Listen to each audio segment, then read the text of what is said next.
बेटा 2 देगे चाहिए पकाई के लिए, कितने की हो जाएंगी?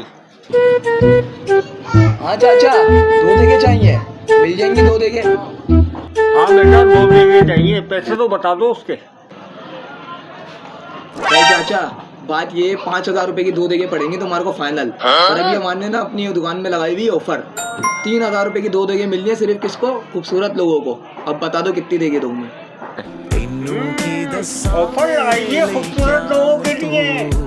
हाँ 2,000 रुपए 2 देगे तो निकाल दो। है? अबे चाचा क्या भेरे भेरे हो, आवाज नहीं आती कान में? खूबसूरत लोगों की बात कर रहा हूँ मैं। तुम तो बुड्ढे हो, तुम्हें तो 5,000 से रुपया कम की नहीं दूंगा मैं। अबे है, मुझे बुढ़ा बोल रहा है, मेरी उम्र 25 साल है। अबे बस करो चाचा, बस। 25 साल है तुम्हारी, बुड्ढे लग रहे हो, क्या है 2 रुपए काले डामर, जा यहाँ से।